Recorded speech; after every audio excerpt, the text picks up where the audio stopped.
All Bones Considered, Laurel Hill Stories number 57 for December 2023. Murder Most Foul, Part 1.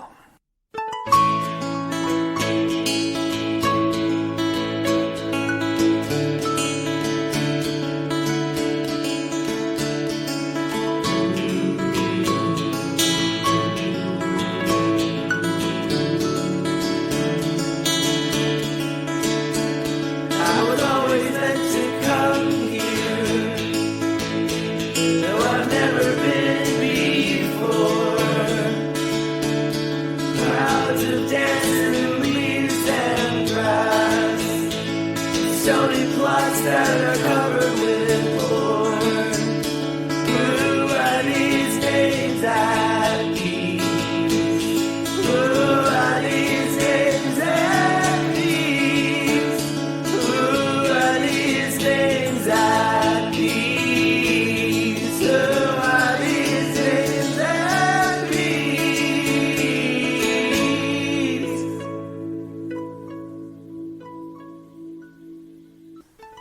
Laurel Hill East is a National Historic Landmark, an arboretum, a sculpture garden, a nature preserve, and an active cemetery in Philadelphia, Pennsylvania. It opened in 1836 and remains a popular visiting spot for tens of thousands of visitors every year. Its sister cemetery, Laurel Hill West, located across the Schuylkill River in Ballackinwood, was founded in 1869 and has a history and a population of its own. I am Joe Lex, retired professor of emergency medicine from Temple University in Philadelphia, volunteer tour guide at Laurel Hill East and Laurel Hill West, and volunteer podcaster. Murder. It's been part of humanity for eons. Even in religious texts, it makes an early appearance.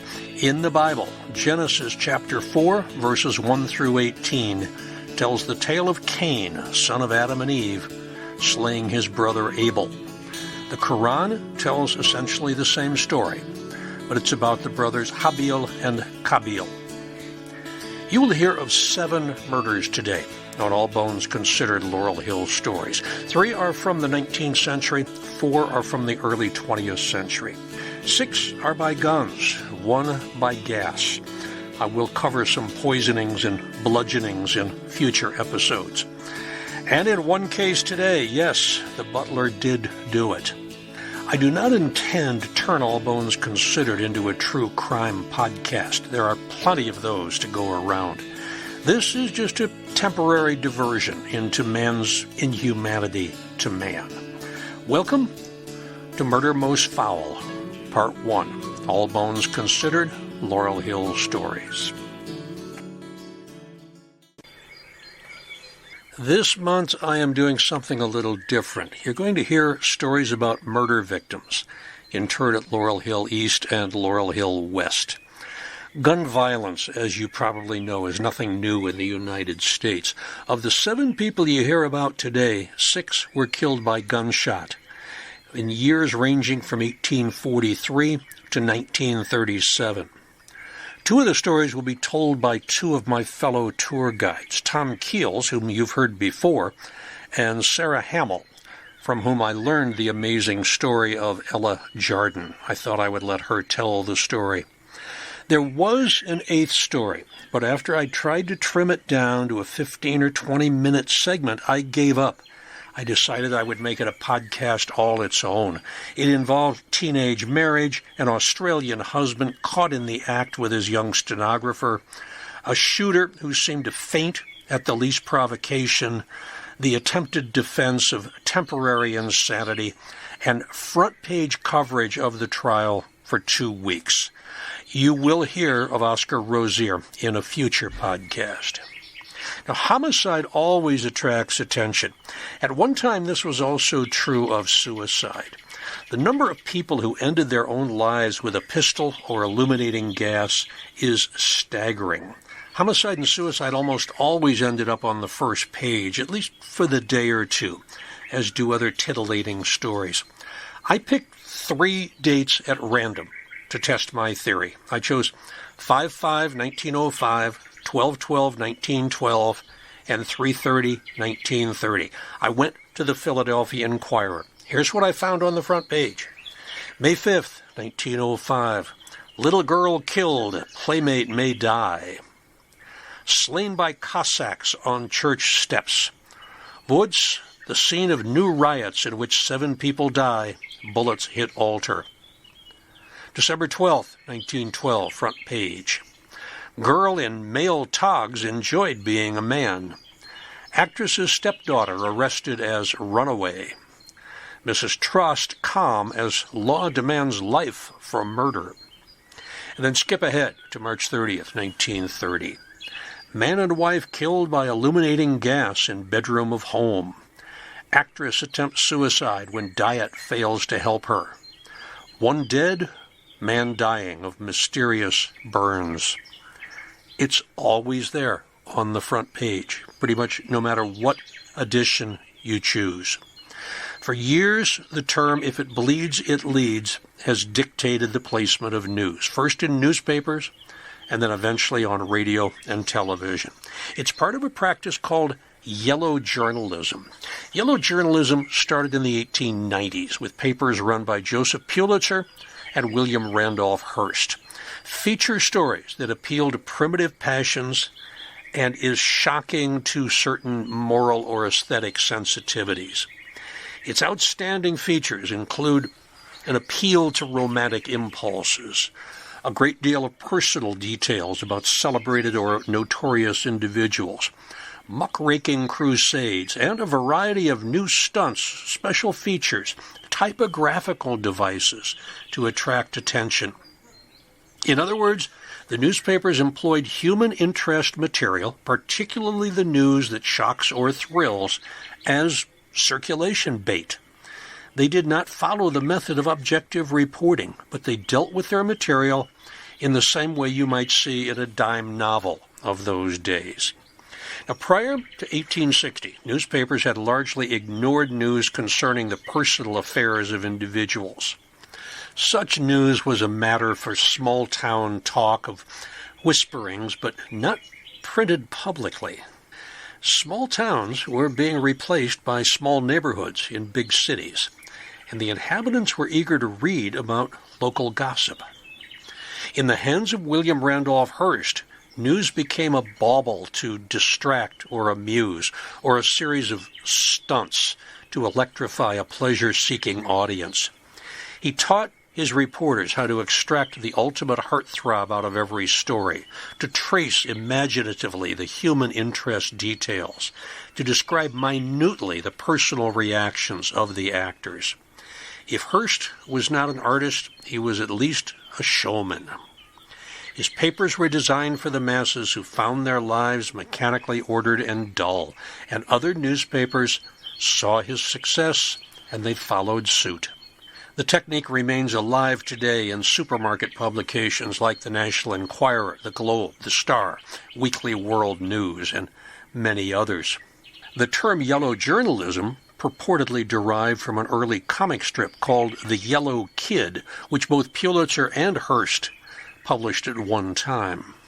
The Yellow Kid was a bald, snaggle-toothed, barefoot boy who wore an oversized yellow nightshirt, and he hung around in a slum alley, typical of certain areas of squalor that existed in the late 19th century in New York City. With a goofy grin, the kid habitually spoke in ragged, peculiar slang, which was printed on his shirt, a device meant to lampoon advertising billboards. The two newspapers that ran the Yellow Kid, Pulitzer's World and Hearst's Journal-American, quickly became known as the Yellow Kid papers. This was contracted to the Yellow Papers, and the term Yellow Kid journalism was shortened to Yellow Journalism. The stories you will hear today are all sensationalistic and somewhat titillating. Some I will read to you directly from the newspapers. Some have been edited for brevity and clarity. Tom Keels will read a chapter from his marvelous book, Wicked Philadelphia. You don't want to miss that. All the stories involve the taking of a human life by another human being. In other words, homicide. Homicide is an act in which a person kills another person.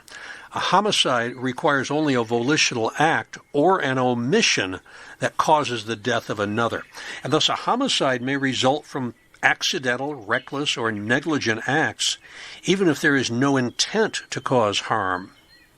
Homicides can be divided into many overlapping legal categories: murder, manslaughter, justifiable homicide, assassination, killing in war, either following the laws of war or as a war crime. Euthanasia is homicide. Capital punishment is homicide. Homicide depends on the circumstances of the death. These different types of homicides are often treated very differently in human societies. Some are considered crimes, others are permitted or even ordered by the legal system. Today, the topic is murder. Let's get started with a story from 1863 that has virtually nothing to do with the Civil War.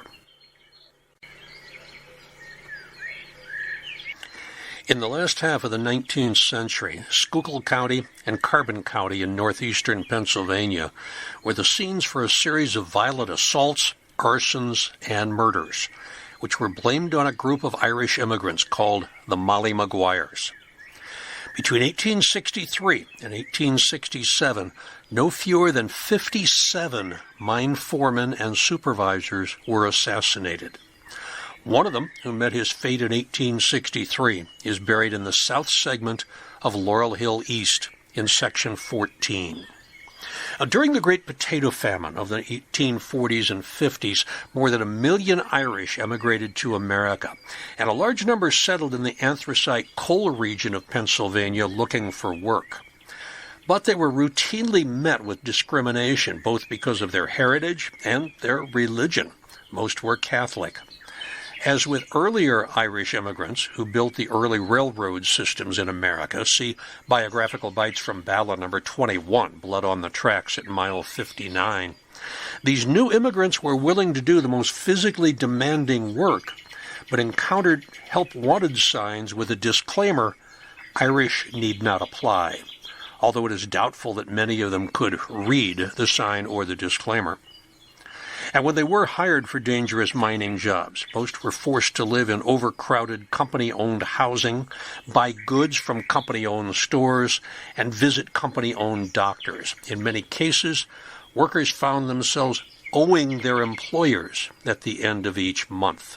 Now remember, this is about the same time as the nativist riots in Philadelphia, also known as the Bible riots. In May and again in July 1844, there were riots as a result of rising anti-Catholic sentiment at the growing population of Irish Catholic immigrants. The government brought in over 1,000 militia. They confronted the nativist mobs and killed and wounded hundreds of anti-Catholic rioters.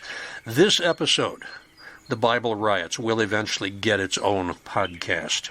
When the Civil War broke out in 1861, the miners were drafted into fighting what they perceived to be a rich man's war, and they rebelled.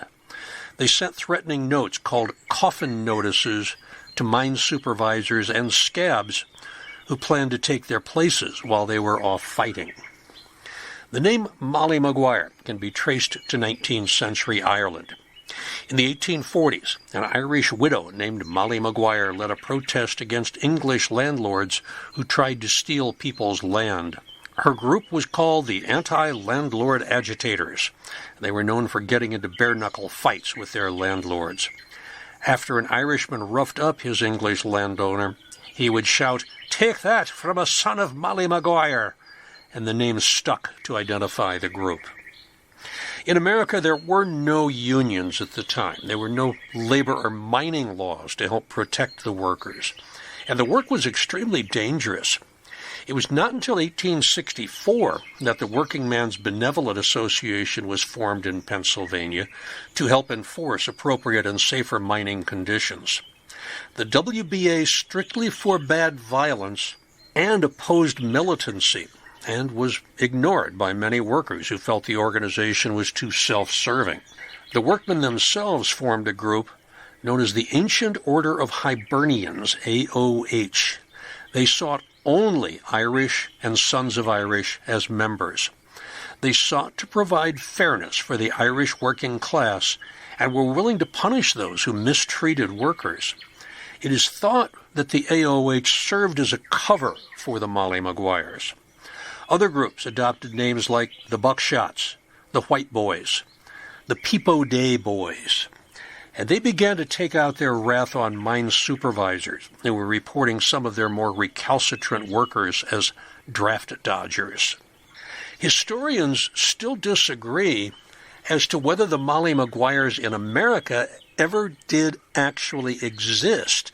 They agree upon three things. Number one, numerous murders were perpetrated in Schuylkill County between 1861 and 1875. Number two, the Philadelphia and Reading companies financed a private investigation into a reputed secret criminal society. And number three, as a result of that investigation, 20 men were executed for allegedly committing some of those murders. Let's look at one of these murders.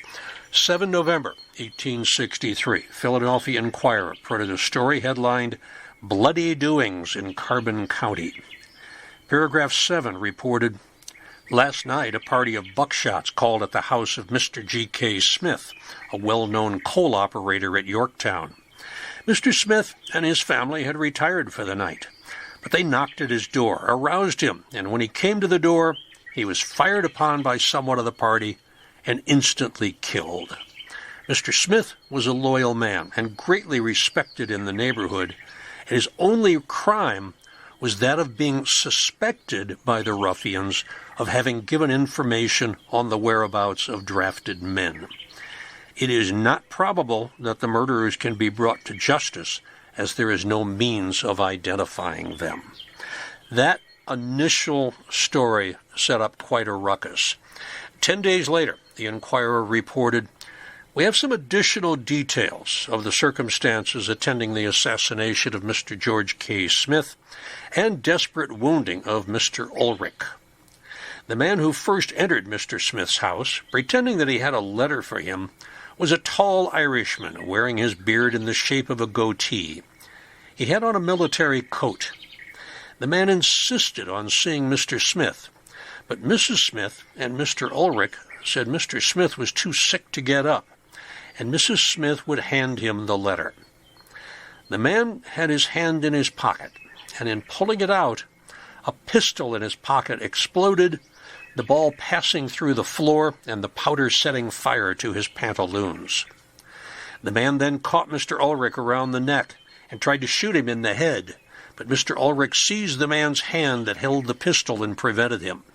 5 shots, however, were fired, all passing close to Mr. Ulrich's head, the powder burning his face.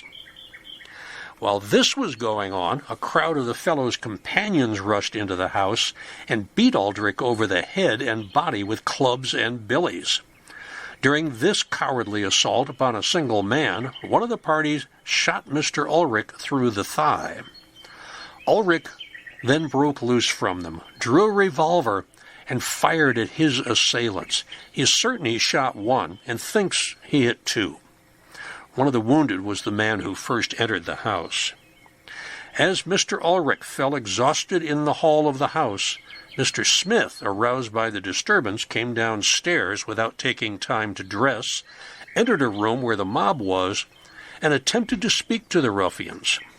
And while he was in the act of addressing them, a thug sneaked up behind him, placed the muzzle of a pistol to the back of his head, and shot him dead. A ball passed through Mrs. Smith's clothing and through the front door. The sister saved herself by hiding under the house. Another newspaper report the next day provided more details, quote, "from the lips of Mrs. Smith." On the afternoon preceding the night of the murder, Mr. and Mrs. Smith drove home, that's from Philadelphia, in a carriage. Mr. Smith suffering at the time from severe indisposition, owing to which he retired to his chamber immediately after tea. About 9 o'clock, someone knocked at the door, and Mrs. Smith, answering the call, confronted a man who inquired for Mr. Smith. Mrs. Smith stated that he had retired and acquired his business. The man answered that he had a letter from Mr. Smith from Much Chunk. Mrs. S. told him that she could hand it to Mr. S., when the man replied that he had express orders to deliver it to no one but Mr. Smith. Mrs. S. then said she would apprise her husband of the fact, which she did. Mr. Smith came downstairs and received the letter from the man, and as he turned to the light to read it, the murderer drew a pistol and, placing it close to the back of the head of the victim, shot him dead. Mrs. Smith and a clerk of Mr. Smith's, that would be Mr. Ulrich, who was in the house at the same time, made their escape by a back door, the former receiving several balls through her dress, and the latter a wound in the thigh. The clerk states that he killed one of the gang. The clerk was George Ulrich, whom Sarah Smith had asked to stay with them that night because she had a premonition that her husband was in danger. George K. Smith was 44 years old at the time of his assassination. He was interred at Laurel Hill South on 30 November 1863. After George's burial, his wife Sarah and daughter moved to Brooklyn. She received $5,000 from a life insurance policy that her husband had purchased. She apparently never married, and when she died at age 72 in 1909, she was buried with George at Laurel Hill East. The ancient order of Hibernians continued their assaults throughout the coal region for more than a decade, until they were broken up by the Pinkerton Detective Agency in the 1870s, especially through the work of an Irish Catholic spy named James McParlin, who took the pseudonym James McKenna and worked his way deep into the organization. Through his work, several members of the organization were tried and found guilty of murder. Smith's shooter was later identified as Hugh Humpy Flynn, so called because he suffered from a hunchback. On 21 June 1877, 6 men were hanged in the prison at Pottsville, the seat of Schuylkill County, and 4 at Carbon County's seat, Much Chunk, which is now known as Jim Thorpe. Over the next 2 years, 10 more members were hanged at Much Chunk, Pottsville, Bloomsburg, which is the seat of Columbia County, and Sunbury, seat of Northumberland County. Several of the hanged men were pardoned posthumously a century after their deaths, when more information became available. The Molly Maguires themselves left virtually no evidence of their existence, let alone their aims and motivation, although most historians now agree that they really did exist. Arthur Conan Doyle used them as a plot point in his 1914 Sherlock Holmes novel, The Valley of Fear. And film director Martin Ritt made an historical drama about them in 1970, starring Sean Connery and Richard Harris. But everybody knows the name Molly Maguires, and nobody's really sure if they actually existed. They were so secretive that they virtually left no trace of their existence.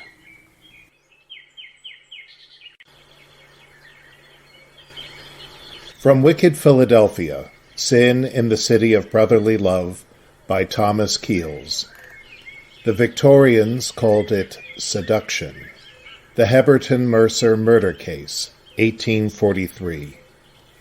Friday, February 10th, 1843, was a bitterly cold night in Philadelphia. Although little snow had fallen, the Delaware River had begun to freeze, and ice boats struggled to keep the busy port open for business. Massive merchant vessels crept along the icy channel, heading south to the Atlantic. Small steamboats chugged back and forth across the river, ferrying goods and passengers between Philadelphia and Camden. A few blocks west, the bell in the tower of Independence Hall, which most Philadelphians still called the Old State House, struck 5 o'clock. At Fifth and Walnut, a young man hid in the shadows and watched one of the houses on the south side of Walnut. A carriage laden with luggage turned up a narrow alley in the middle of the block. 2 men emerged from the house and hurried into the vehicle, which headed east. The young man hailed a cab. "Follow that carriage," he commanded the startled driver. "Drive like the devil. Go to hell after it, if it goes there." It was dark when the two carriages reached the Market Street wharf on the Delaware River, where a few pedestrians and a horse-drawn coal wagon waited to board the steamboat John Fitch for Camden. The first carriage clambered onto the ferry. The young man paid his cab and boarded the steamboat on foot, hiding behind the coal wagon, which had stopped across the deck from the carriage. Shortly after 5:30 p.m., the John Fitch lurched away from the dock, its side wheels churning as plumes of black smoke erupted from the twin funnels near its bow. The young man held his breath as the carriage door opened, and a gentleman in his mid-twenties emerged, wearing a tall beaver hat and a heavy overcoat. The young man hid behind the wagon as Beaver Hat strolled around, peering at the faces of his fellow passengers. The canal was icy, and the horses grew restless as the steamboat bumped against the floes. The carriage driver climbed down from his box and stood next to one horse, calming it. Beaver Hat took the bridle of the other animal. Soon the lights of Camden came into view. The John Fitch shuddered as it glided into the Federal Street wharf. Beaver Hat and the driver were preoccupied at the front of the carriage, soothing the jittery horses. Passengers gathered their possessions and pushed forward, preparing to debark. In the confusion, the young man emerged from behind the coal wagon. He strode across the deck to the carriage, thrust a pistol through the rear window curtain, and fired 4 shots blindly. Panicked by the noise, the horses reared and whinnied, while other passengers screamed and scurried for safety. Beaver Hat ran back and flung open the carriage door. Inside, his companion lay crumpled on the floor, groaning but barely conscious, as a pool of blood spread beneath him.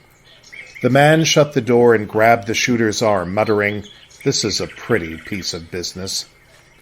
Later, everyone recounted a different version of how the young man had behaved after the shooting. Some remembered him as deadly calm, surrendering his pistol without a struggle. Some said he declaimed dramatically, "The deed is done. I give myself up to justice." Still others recalled him laughing maniacally and calling for a fiddle so that all could dance. Only one thing was certain. Singleton Mercer had just killed Mahlon, Hutchinson, Heberton, the alleged rapist of Mercer's 16-year-old sister Sarah. The murder was the denouement of a scandal which had titillated Philadelphia for nearly a week. On the morning of February 6th, young Sarah Mercer had left her family residence in Southwark and disappeared for 2 days. Her father, Thomas, a wealthy merchant and a leader in the Presbyterian Church, was deeply worried. Sarah was only 16 and very pretty, but also described as childlike and of rather weak intellect. Thomas Mercer's anxiety increased when rumors spread that Sarah had eloped with, or had been abducted by, 24-year-old Mahlon Hutchinson Heberton, the socially prominent son of the late physician John C. Heberton. Many Philadelphians considered Heberton to be the epitome of the wild young man known as a sport, who patronized the city's billiard halls, bowling alleys, and bordellos. The Spirit of the Times, a populist newspaper, described him as rather tall, extremely well-formed, remarkably full in the chest, always dressed in the extreme of the fashion, corseted, padded, etc. to a nicety, had dark hair, a brilliant and rakish eye, wore a mustache, and carried a gold-headed cane. The Spirit revealed that Heberton had spent most of his inheritance, and was considered a lady killer. The Public Ledger, a penny paper popular with workers, disclosed that Heberton bore the character of a roue and boasted of his success with the women. On February 8th, Thomas Mercer had Heberton arrested and taken to the office of the local alderman. Heberton swore that he knew nothing of Sarah's whereabouts. When Thomas Mercer begged Heberton to restore his daughter's reputation with an offer of marriage, the sport refused. Heberton also declined Singleton Mercer's challenge to a duel, again citing their social inequality. Sarah, the child of an Irish immigrant tradesman, was Heberton's social inferior, regardless of her father's wealth. With no evidence and no confession, the alderman was obliged to release Heberton, despite the Mercers' indignation. That evening, the Mercers' worst fears were confirmed. Word reached them that Sarah was at a house of ill repute at Pine and 12th Streets, in a state of mental derangement. The girl was brought back to her home, where she revealed that Heberton had indeed stolen the most valuable and irreplaceable possession of a respectable young woman, her virginity. Singleton returned home early the next morning, exhausted after searching all night for his sister. Upon learning of Sarah's fate, the normally gentle youth went berserk and threatened to kill her. After being subdued, Singleton stormed out of the house, determined to hunt down his sister's seducer.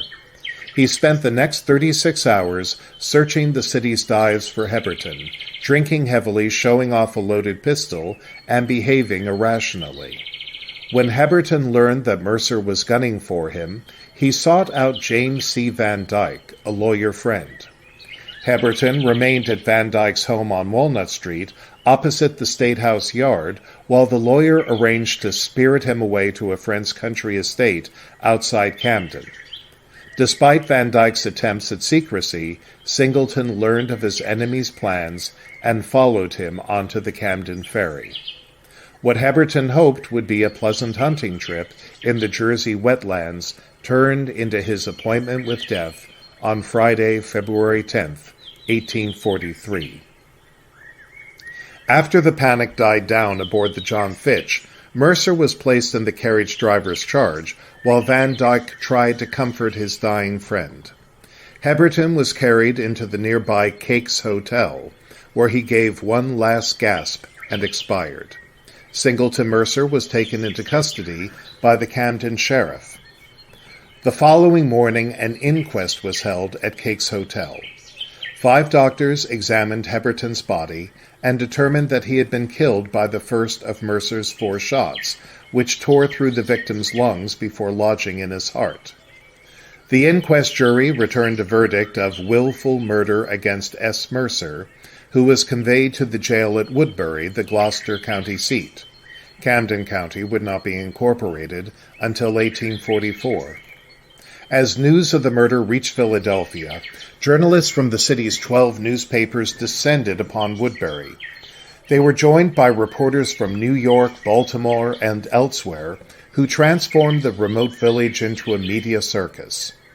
Well before the trial began, many reporters had condemned Heberton and exonerated Mercer.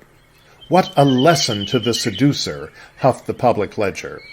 The North American noted that the sympathy of the community is with Mercer, since any father, any brother, any man who merits the name of man will confess that if human nature might in any case ask an excuse for the willful shedding of blood, this case must come within the rule. Many reporters cast the scandal as a modern-day morality play with a distinctly democratic slant.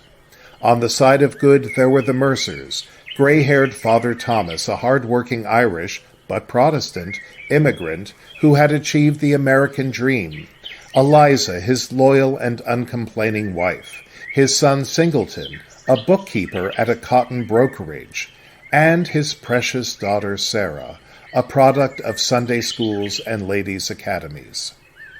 On the side of evil, there was Mahlon Hutchinson Heberton, that thrice-named slothful symbol of old Philadelphia's entitled aristocracy. Like Varney, the penny-dreadful vampire of the period, Heberton devoured innocents and destroyed the lives of decent, productive citizens like the Mercers.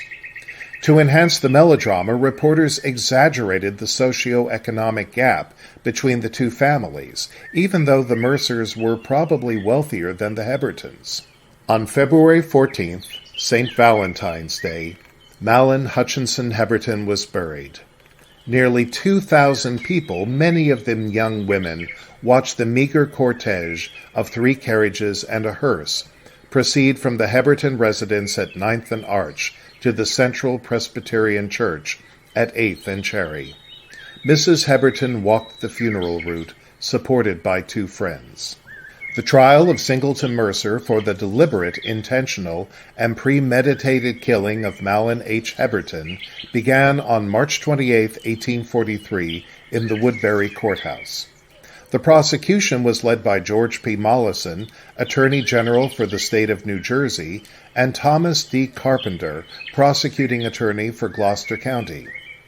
Thanks to his father's fortune, Mercer was defended by a dream team of 7 of Philadelphia's finest lawyers, including former New Jersey Governor Peter D. Vroom and Peter A. Brown, later solicitor for Philadelphia County. The defense did not dispute that Singleton Mercer had killed Heberton in cold blood. But, they argued, Mercer had been driven momentarily mad by the shock of having his beloved sister seduced by Heberton with no legal recourse. The temporary insanity defense was not new. In 1838, Peter A. Brown had employed it successfully to defend a Philadelphia confectioner named Wood, who had killed his daughter after she married against his will. The defense also attempted to save Singleton by condemning his victim. "And what shall I say of Mahlon, Hutchinson, Heberton?" Brown asked rhetorically. "I have no desire to wound the feelings of his family and highly respectable connections, but Heberton was an abandoned libertine in profession and in practice. He followed no business, his companions were libertines, and the only commerce he followed was seduction." On the 3rd day of the trial, Thursday, March 30th, the defense produced its star witness, Sarah Mercer. Aware of the emotional impact that the young girl's testimony would produce, the prosecution objected strenuously. The defense explained that this testimony was necessary to show the provocation for the act of Singleton Mercer and its justification. The judge allowed the witness. Even before she uttered one word, Sarah Mercer created a sensation. Peter Brown left the courtroom to fetch her, but came back to announce that there would be a delay because Sarah was suffering convulsions. He left again and returned with Sarah leaning heavily on his arm, accompanied by her mother, older sister, and other female friends and relatives.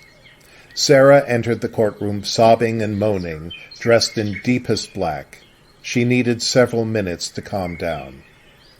Sarah told the jury that she had met Heberton by accident in early January, shortly before her 16th birthday, while shopping with a friend on Chestnut Street. Passing by Heberton and another man, Sarah told her friend that she thought Heberton was Mr. Bastido, a Spanish gentleman she had met at a Christmas party. The 2 men overheard Sarah and seized on the opportunity to flirt with her and her friend. When Sarah went out on an errand the next evening, Mr. Bastido was waiting for her. After the 2 had met for several secret evening strolls, Heberton revealed his true identity. On their 6th rendezvous, Sarah stammered, she and Heberton stopped at a house in Elizabeth Street, a notorious red-light district. When Heberton said that it was a friend's house and that they should go in and warm up, Sarah refused, but Heberton insisted. A woman servant ushered them upstairs to a 2nd-floor bedroom. When Sarah saw the bed, she screamed, but Heberton pulled out a pistol and ordered her to be silent. Sobbing, Sarah related how Heberton removed her bonnet and cloak and then carried her to the bed. While Heberton removed his coat, Sarah tried to escape. Heberton threw her back on the bed and loosened his suspenders and pantaloons. The courtroom was silent as Sarah whispered, "He then violated my person." Before they left the house, Heberton told Sarah that he loved her and wanted to marry her and take her away to New Orleans. When Sarah refused to meet him again and insisted on telling her parents what he had done, Heberton changed his tone. He threatened to spread the word that Sarah herself had picked him up in the street and brought him to the house. For unknown reasons, intimidation, fear of exposure, or the desperate hope that Heberton would marry her and save her reputation, Sarah met Heberton several times over the next few weeks at Elizabeth Street and other assignation houses. Then, in early February, while Sarah was visiting her married older sister, her father's maid arrived with the news that Thomas Mercer had learned of her attachment to Heberton and wanted her home immediately. Sarah said that the servant told her that she didn't know what my father would do to me. Terrified, Sarah ran to the last place she had met Heberton, a house at Pine and 12th. When the landlady was unable to find Heberton for the hysterical girl after 2 days, she sent a message to the Mercers about their daughter. Sarah concluded her testimony by saying, "During my walks with Mr. Heberton, he said to me that he liked me better than any young lady he had ever seen." Despite this ambiguous statement, her emotional performance, supported by a Greek chorus of sobbing female relatives in the front row, made a powerful impression. The trial continued for 5 more days. But after Sarah's testimony, there was little doubt as to its outcome. On Wednesday, April the 5th, the two sides offered their closing arguments. Prosecuting attorney Thomas Carpenter took 3 hours to present the state's case in the morning. After lunch, Governor Peter Vroom concluded for the defense in a bravura performance that lasted nearly 7 hours. He, Heberton, took her in his arms, Vroom thundered, laid her down on that altar, and offered her up to the god of his lusts. On Thursday, April 6, the judge gave detailed instructions to the jury for 8 hours, from 9 a.m. until 5 p.m. The jury retired. After only half an hour, they announced that they had reached a verdict. Spectators stampeded back from nearby taverns, leaving their dinners half-eaten. The entire courtroom held its breath as the foreman rose and announced the verdict. Not guilty. The courtroom exploded in an uproar of delight, despite cries of silence and order from the constable. Singleton and Thomas Mercer were nearly smothered by joyful supporters. When the verdict was announced outdoors, the cheering lasted for 15 minutes. Singleton Mercer was taken back to jail, not as a prisoner, but to protect him from the rambunctious mob. Journalists rushed to the waterfront, hiring rowboats and sloops to ferry them back to Philadelphia with their hot story. Newspapers across the country hailed Singleton Mercer as a protector of feminine virtue. The citizens of Louisville, Kentucky, announced plans to present him with a gold medal. More thoughtful commentators urged the passage of stricter laws to prosecute rapists, preventing future Mercer tragedies. Singleton appeared anxious to move on, opening his own cotton brokerage business on South Front Street. But the Mercer tragedy was about to take on a new and more lurid existence. George Lepard, a Philadelphia novelist and journalist, covered the Mercer trial for a penny paper called The Citizen Soldier. In the fall of 1844, Lepard began to publish a weekly serialized novel called The Quaker City, or The Monks of Monk Hall. The sprawling novel blended supernaturalism, gore, social satire, political protest, and mild pornography to create a grotesque portrait of a Philadelphia that was without all purity, within all rottenness, and dead men's bones. The fictional Monk Hall of the title was a labyrinthine structure in Southwark where the city's most respectable men by day assembled at night for unspeakable acts of debauchery, rape, and sadism. The main plot of the Quaker City was drawn directly from the Mercer-Heberton case, with Gustavus Lorimer standing in for Heberton, Burnwood Arlington for Singleton, and Mary Arlington for Sarah. In the novel, Gus Lorimer and Burnwood Arlington are friends who delight in ruining virtuous women. Burnwood gleefully assists Lorimer's plans to seduce an innocent girl at Monk Hall, only to discover too late that Lorimer's prey is his own sister, Mary. In the book's climax, Lorimer is trapped on a boat crossing the icy Delaware River on Christmas morning with Burnwood. The vengeful brother shoots and kills Lorimer, then hysterically calls for music so he can dance over the corpse. An epilogue shows Mary Arlington living with her brother far from civilization, still hopelessly and rather insanely in love with her dead despoiler. Despite mixed reviews, The Quaker City was an unparalleled popular success from its first installment. When the complete story was published in book form in May 1845, it sold over 60,000 copies in its first year, making it the best-selling book America had ever seen. Lepard grew wealthy and used his profits to found his own newspaper entitled, What Else? The Quaker City. Singleton Mercer's reaction to the novel is unknown. But when Lepard attempted to mount a dramatic version of The Quaker City at the Chestnut Street Theater in November 1844, Mercer expressed his displeasure in no uncertain terms. As a crowd watched, he defaced a playbill outside the theater and then requested 200 tickets for the purpose of a grand row. Philadelphia had been through a series of deadly anti-Catholic riots earlier that year, and its politicians dreaded an equally bloody theater riot. Upon the advice of the mayor, the theater manager postponed and then canceled The Quaker City. After that, Singleton Mercer vanished into obscurity for nearly a decade. In December 1852, an item appeared about an early Christmas morning brawl in an oyster cellar at 3rd and Chestnut Streets, during which Mercer was seriously injured. According to the newspaper, Mercer stated that he had been shot, but it was evident upon examination of his person that he had been struck upon the head by a stick, and pretty extensively shot in the neck. In other words, he was stinking drunk. This Christmas brawl may have served as an epiphany for the drifting Mercer. In the summer of 1855, the cities of Norfolk and Portsmouth, Virginia, were devastated by a yellow fever epidemic, which killed more than 10% of their combined populations. Remembering their own struggles with yellow fever, Philadelphians assisted the plague-ridden cities by dispatching money, food, and volunteer doctors and nurses.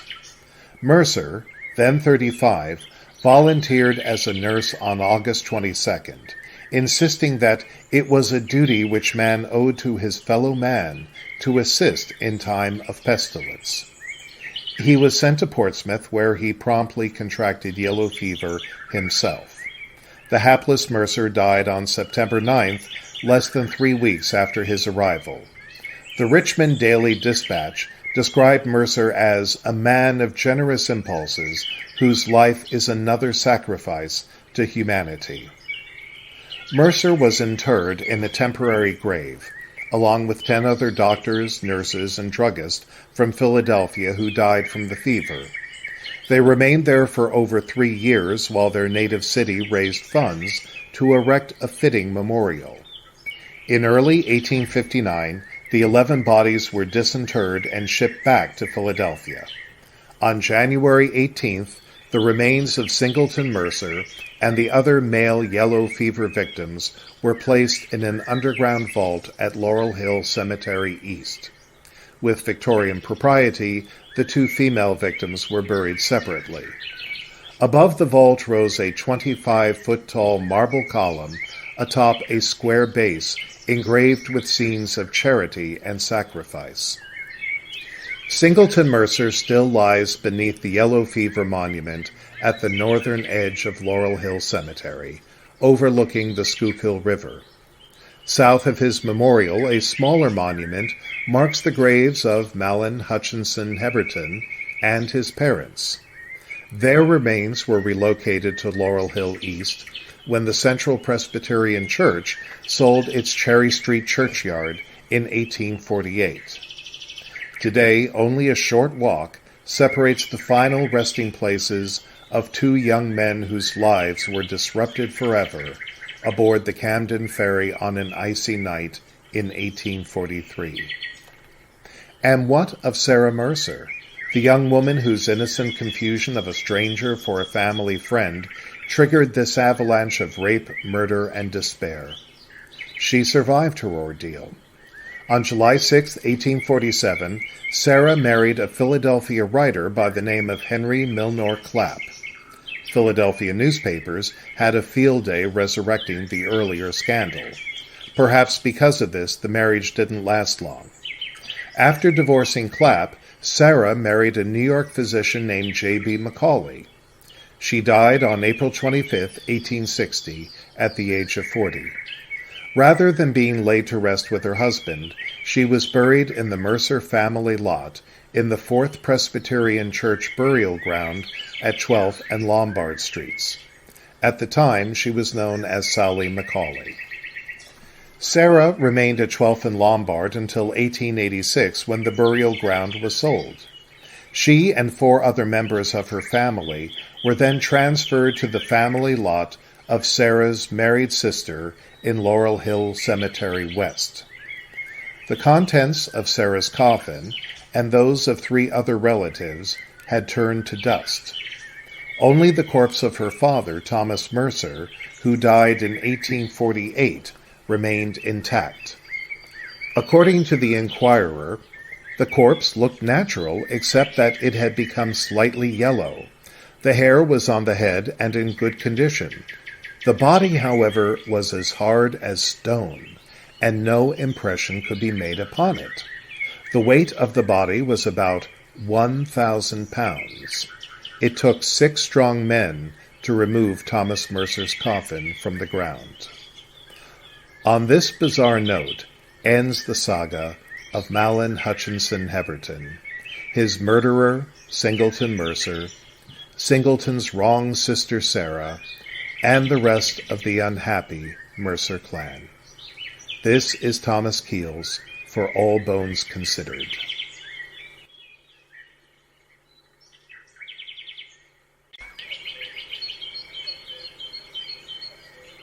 Okay, here is a cold-blooded murder from 1897. The first story is in the December 4th edition of the Inquirer.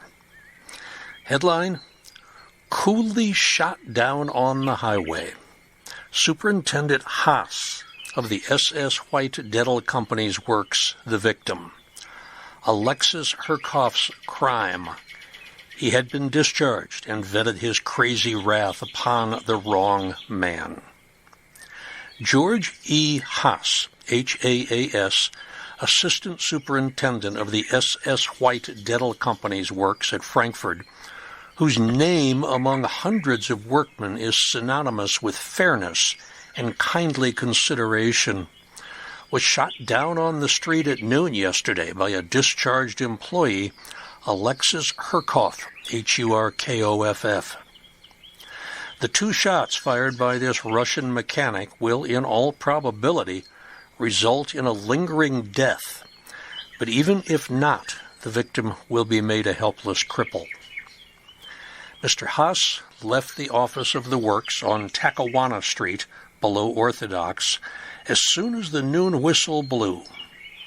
Just as he was leaving, he was joined by Miss Rena Baines, the typewriter, and Miss Ella Campbell, the office assistant. The trio walked up Orthodox Street in high spirits, laughing at the many falls of pedestrians on the ice-covered pavements. As they passed a small stand, which is used by a peanut vendor to display his wares on Orthodox Street, just above Washington Avenue, not one of the 3 noticed the crouching figure of a man. The street was crowded with mill hands leaving for dinner, and at the very corner where the shooting took place there were congregated a number of young men and boys. As the three passed by, Herkoff arose from his cramped position and followed them. Suddenly, 2 shots were fired in quick succession, and Haas fell on his face, the blood coming in great spurts from 2 wounds in his back. Miss Baines and Miss Campbell were so overcome with the horror of the thing that they stood helpless, not able even to render any assistance to the man as he lay in a pool of blood, moaning and crying like a child. But this was only for a moment. Miss Baines, the first to regain her presence of mind, pluckily ran after Herkoff, who, carrying the revolver in his hand, was walking quickly away. "Catch him! Stop him!" the girl cried. "He's murdered Mr. Haas!"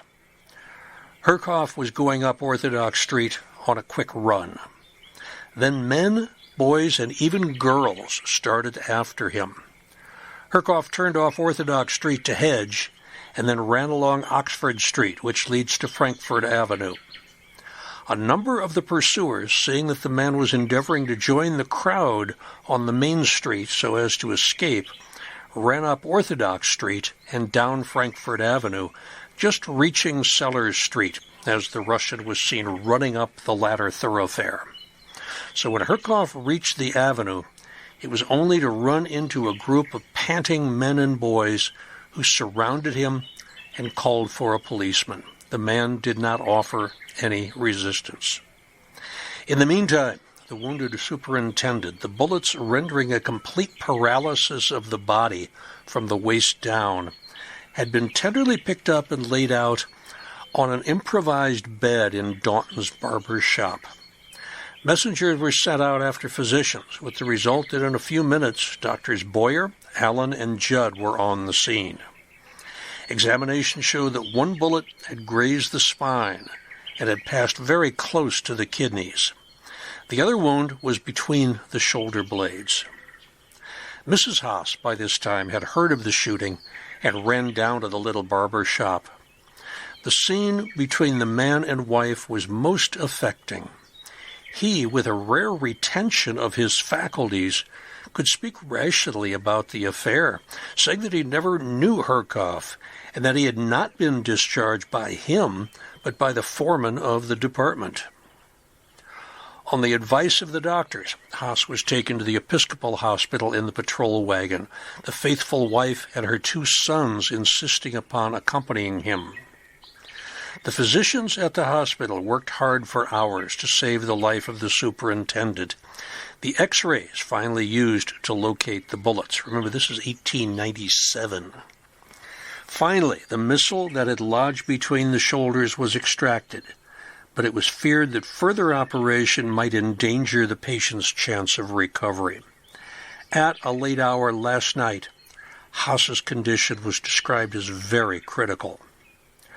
Herkoff, when locked up at the Frankfurt station house, refused to answer any questions except one as to his name. A young girl who speaks Russian fluently and who lives at Herkoff's boarding house on Bermuda Street was allowed by Lieutenant Hansen to visit the prisoner.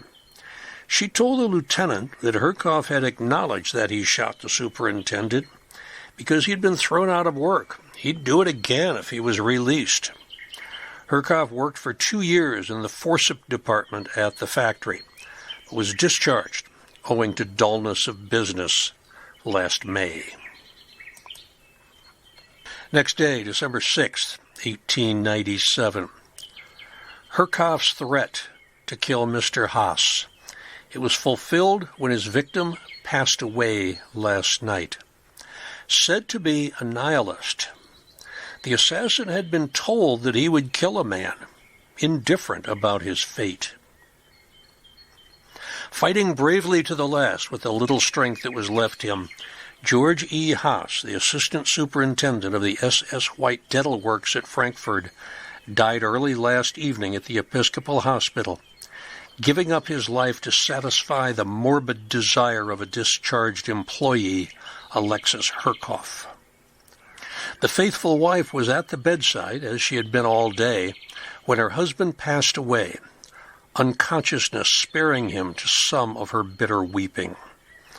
The murder of Mr. Haas, cruel and wanton as it was, will arouse not only over Frankfurt, where the dead man was well known and loved, but over the city and country, a feeling of the strongest nature against the workmen of Herkoff's stamp, men using the savage means of nihilistic revenge on their innocent superiors.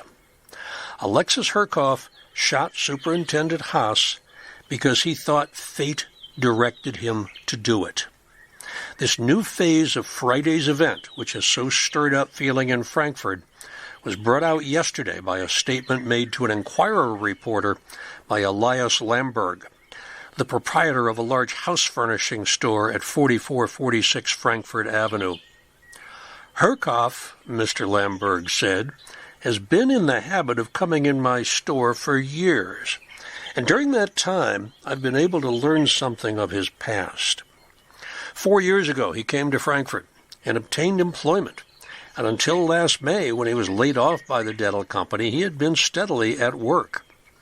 His discharge seemed to prey on his mind, and he became gloomy and downcast. In his broken, mixed jargon, he started about 2 weeks ago to tell me over and over his troubles.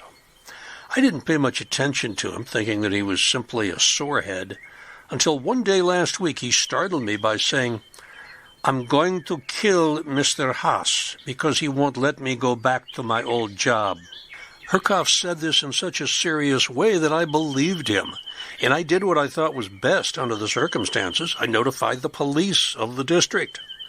But I was only laughed at for my pains by the police, who declared that a man who would threaten the life of another was insane. I could not see why an insane man should not be taken care of, but the police seemed to know best. After that, Herkoff confided in me that he was a nihilist and did not believe in God or man, and he would do his share to relieve the, quote, oppression of the laboring man. He also said to me that 6 years ago in Russia, an old woman had told him his fortune, and one of the things she prophesied was that he would kill a man when he came to America. The prisoner was given a hearing before Magistrate Eisenbraun at the Frankfurt police station yesterday morning and was committed to prison to await the result of Mr. Haas' injury. Testimony was given by a number of witnesses, including Miss Ella Campbell and Miss Rena Baines, who were walking with Haas when he was shot. "Have you anything to say for yourself?" asked Magistrate Eisenbraun of the prisoner. "You want to know too much," answered Herkoff with a scowl. "You are committed to prison," announced the magistrate. "I don't care what you do with me," was the prisoner's only response. Mr. Haas's condition at the Episcopal Hospital, where he was taken after the shooting, remained all day very critical. The physicians said that he had a bare chance of life, but he might with more probability die at any hour. Dr. Carncross said that by the use of the X-rays, one of the bullets had been located and found to be embedded in the spinal column above the hips. With much difficulty, the projectile was extracted, but the other bullet, which is supposed to have lodged in the abdominal cavity, could not be found. Early in the evening, Mr. Haas relapsed into unconsciousness, and it was seen that the ebb of life was near the end. As the hours passed, he sank, and exactly at 8:15 p.m. he died. The coroner has now assumed charge of the case. Herkoff was tried and found guilty on February 26, 1898, and on March 5th he was sentenced to be hanged, but no date was set for the execution. The next time we encounter him in the newspaper is June 23, 1898. Also from the Enquirer, headline, "Convict Hanged in Prison Cell. The slayer of George Haas took his own life. Cheated the gallows. Alexis Herkoff threw watchers off their guard and then killed himself." Alexis Herkoff, the convicted murderer of George E. Haas, who was superintendent of the SS White Dental Company's works, committed suicide yesterday morning by hanging himself in his cell at Moyamensing prison. The man used a towel which he had converted into a rope. He was discovered dead about 9:30 by keeper John Henry. The wretched fellow had never given the slightest intimation that he had intended to kill himself, and therefore cheat the gallows. For if the prison officials had known it, he would have been more closely watched. The man had probably been contemplating the act for some time, but it was evidently not until yesterday morning that he finally decided to end his miserable career. He hanged himself while he was supposed to be eating his breakfast, and while the keeper's attention was engaged in looking after the other prisoners in his charge. Herkoff did not touch the food which had been handed to him in his cell. Though he acted rather violently at times, he did not give the prison officials very much trouble, and it was the first time that he did not eat what food was taken to him. Herkoff was one of the best-behaved prisoners in the jail until the day he was placed in the cell which was formerly occupied by H. Holmes, the multi-murderer. Herkoff was a changed man in a single day, and the keepers did not know what to make of him. First of all, he tore off all his clothes, and then he battered out the iron grating fastened to the window of the cell. He continued acting this way, and the keepers removed him to a cell on the first floor of the prison. There was a decided change in the prisoner almost immediately, but every now and then he acted very sullen. Frequently, at his request, one of the priests of the Church of the Annunciation, a short distance away, was called to the prison. When the clergyman reached there, Herkoff would refuse to listen to him. Herkoff's crime was a most cowardly one. He shot Haas while the latter was returning home for dinner one day with 2 young women employed at the place. Herkoff had formerly worked there, but was discharged, and he wrongfully blamed Haas for his dismissal. He told a friend that he would kill Haas if he was not reinstated, and not getting his job back, he bought a pistol and vented his wrath. The shooting took place on Orthodox Street, Frankfurt, and Haas died a day or so later. The murderer fired 2 shots, both of which lodged in the victim's body. When Herkoff was tried, he admitted that he was an anarchist, a socialist, and a nihilist. According to his theory, he thought he did right in killing Haas when the latter refused him work. He asserted that it was revealed to him in a vision that he was to kill his victim. The suicide was reported to Chief Deputy Coroner Dugan, and he and Deputy Neff visited the jail later in the day. Herkoff was about 35 years old. His body was removed to the morgue, and if it is not claimed, it will be turned over to one of the colleges for scientific purposes. An inquest will be held in the case today. It seems that the man had no friends in this country. George E. Haas was laid to rest at Laurel Hill West in the Washington section, Lot 96. His wife Emily outlived him by 28 years, and she too is buried in the Laurel Hill West plot. Okay, let's take a break for a couple of minutes. Let me tell you what's going on at Laurel Hill in December. Winter is about here, and the cemetery gates are now closing at 5 p.m. rather than 7 p.m. But there is still a lot to educate and entertain you at Laurel Hill East and Laurel Hill West. There's an after-hours program, 6:30 on Tuesday, December 5th. Free discussion at Laurel Hill West called Morphine and Milkshakes, a hospice care conversation. Even though it is free, we ask you to RSVP so we can know how many people to expect for that. Saturday, December 9th at 10 a.m., an introductory hotspots and storied plots tour at Laurel Hill East from 10 a.m. until noon.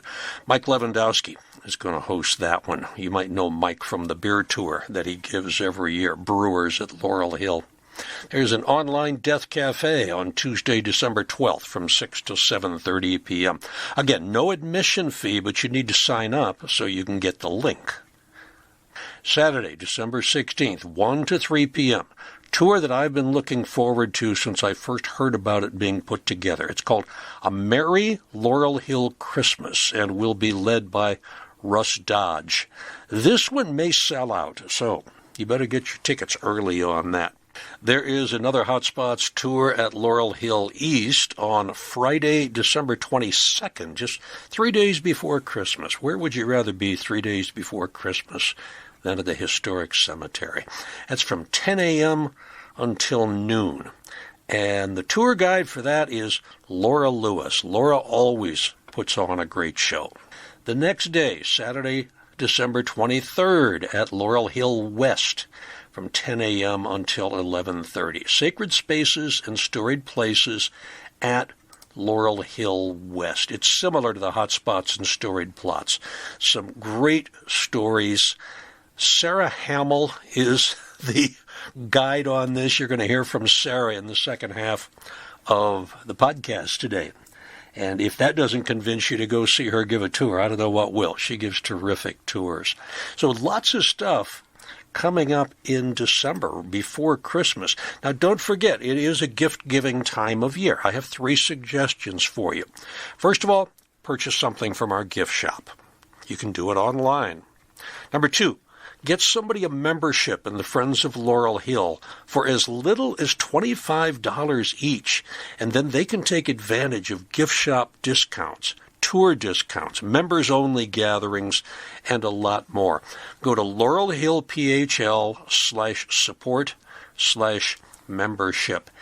And if you're really looking for a way to surprise special people, you could arrange a private tour for friends and family at Laurel Hill East or Laurel Hill West. You choose the day, you choose the time. You could even request a specific tour guide if you like. Hint, hint. For more information, go to laurelhillphl.com/plan-your-visit/tours/. Okay, let's get back to some more murders. The next story is a script that was written for me. I found it while searching the web. It's called The McCurdy Mystery, the long-forgotten story of Archibald, and it's written by Khalif Rivers. He posted it online on 8 March 2021. I contacted Khalif after I first read it and befriended him. I asked if he would like to see the place where Archibald McCurdy was buried at Laurel Hill West, and I gave him a tour there. Khalif is also a photographer, and I took him to Laurel Hill East and showed him around there and thoroughly immersed him in the history and some of the people at both cemeteries. This is what Khalif wrote. Wool whipcord pants, sealskin sacks, chiffon broadcloth, silk habitai and taffeta, the finest fabrics of the late 19th and early 20th centuries, resided within the confines of the multi-story McCurdy Brothers department store. Situated at the corner of Front Street and Susquehanna Avenue in Kensington, McCurdy's was known for drawing crowds. Their fall and spring showcases attracted throngs of shoppers eager to lay eyes on the season's offerings. Though not as sprawling and ornate as the John Wanamaker or Gimbel Brothers stores in Center City, McCurdy's was a neighborhood staple that enjoyed a level of success most shop owners would envy. Life was seemingly good for the McCurdy family until it wasn't. On 20 February 1903, shortly before midnight, 2 plainclothes officers noticed the unlocked rear door of McCurdy's while on foot patrol. Having known the store's night watchman on a first-name basis, they threw the door open and shouted his name into the void. "Archie! Hey, Archie!" Darkness and echoes were expected at such a late hour, but a non-response from the watchman concerned the officers enough to make them step inside. Upon reaching the cashier's desk, which was situated over the cellar stairs in the center of the store, they made a grim discovery. A man's lifeless body was slouched over, head planted on the cellar floor, where blood poured from a gunshot wound inflicted behind his left ear. Although there were no signs of forced entry of the premises, this was certainly no suicide. No gun was found at the scene, and the store's cash register had been pried open and relieved of its change box. Night watchman Archibald McCurdy had been shot and killed in an apparent robbery. Archibald, known as Archie, immigrated to Philadelphia from Ireland as a teenager. One of 11 children, he had been employed by his brothers, store owners James and Samuel McCurdy. Only 47 at the time of his death, he was known as a quiet man who never drank. He made few friends. He'd never been married. He lived with his father a short walk away on the 2000 block of Susquehanna Avenue. Archie prided himself on its physical strength so much that he refused to carry a weapon for his job duties. He had no known enemies or lifestyle habits that would have explicitly made him the target of a murder. Detectives' initial conjecture was that Archie heard the men rustling about downstairs and was shot when he went to apprehend them. However, information garnered from the crime scene suggested that Archie had been ambushed just as he was about to exit the cellar. He never received an opportunity to face his killers because they most likely entered the store sometime before closing and secreted themselves. The last person to see Archie alive was the closing cashier who locked up the register for the night before heading home. The store was left virtually untouched aside from that register. It had been forced open with a hand tool, and roughly $50 in coins were missing. Due to a lack of eyewitnesses, detectives relied on this key piece of circumstantial evidence to jumpstart their investigation. Professional thieves were not known to resort to such drastic efforts to make off with only $50 in change. A store like McCurdy's was full of valuable inventory. Its textiles and garments would have made for a formidable heist. Kensington had been plagued by a string of petty robberies as of late, and police were certain that this was the sloppy work of yet another amateur. Petty thieves were known to circulate money in places like the Tenderloin District, an area rife with opium dens, bars, gambling halls, minstrel shows, penny peep shows, and various other vices and forms of cheap entertainment. Almost by default, it became one of the first areas canvassed by detectives.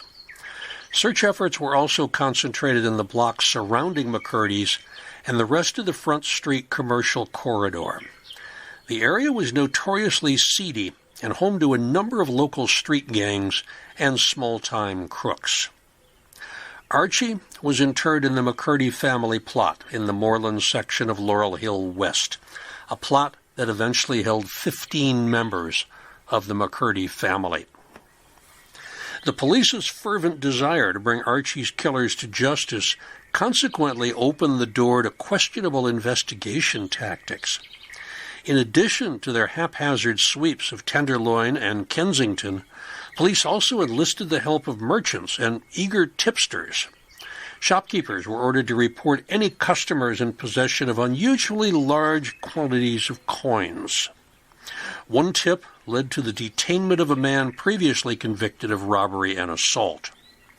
Archie was rumored to have contributed to a past arrest of the man, which potentially would have triggered him to seek revenge.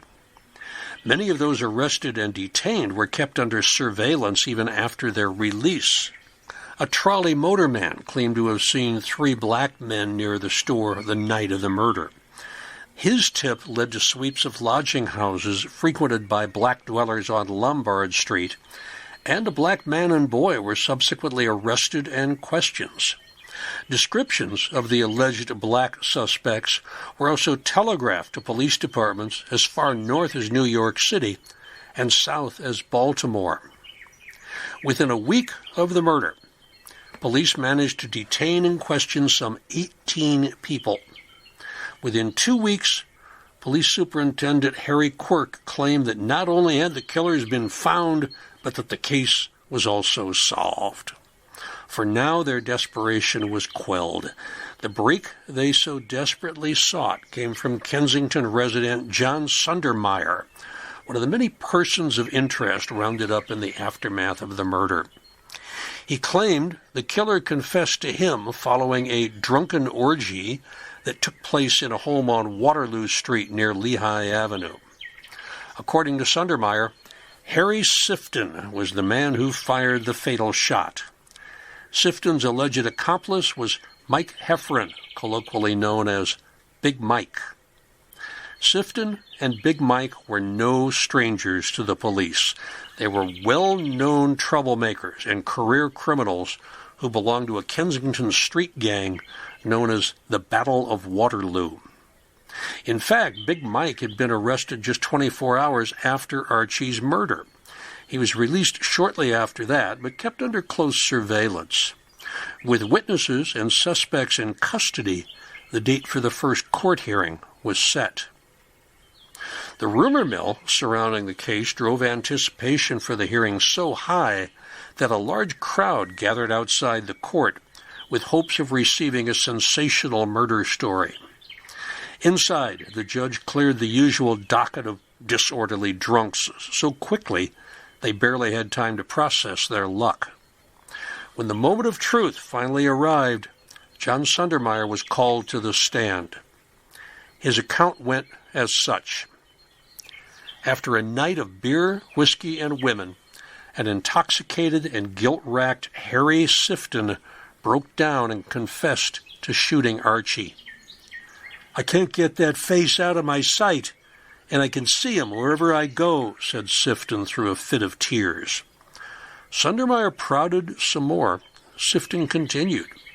He allegedly confirmed that he was the gunman and began to lay out the sequence of events that transpired on February 20th. Early that afternoon, he and Big Mike purchased guns from the nearby W.A. Strange hardware store. After obtaining the weapons, they walked into McCurdy's and hid in the cellar until the night watchman was alone. Sifton was said to have once held menial employment at McCurdy's and possessed knowledge of the store's routines.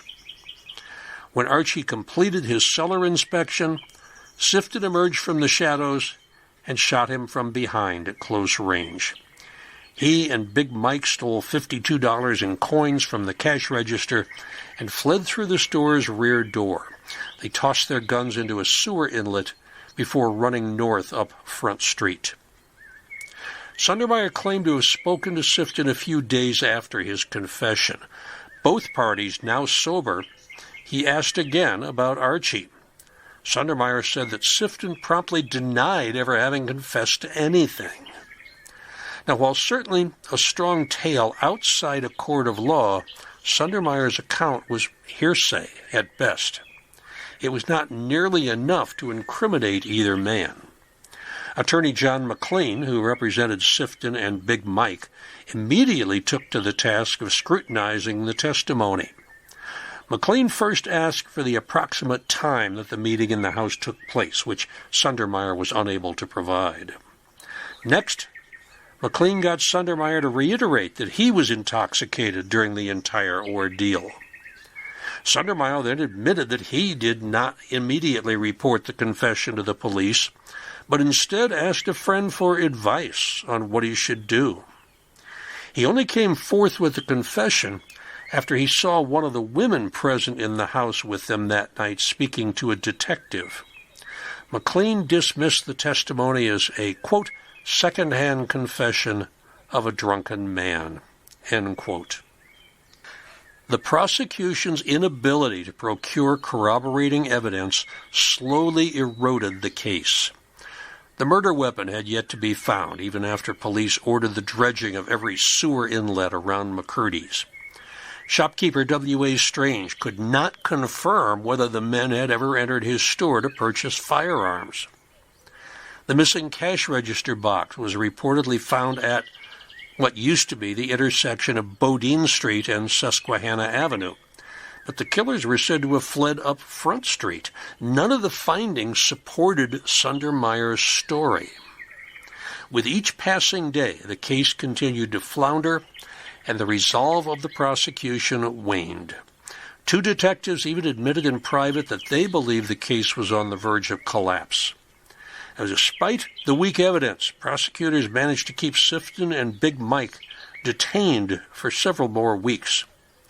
Police continued to follow up on tips and brought in a few supposed witnesses, none of whom could positively identify the men and link them to the crime scene.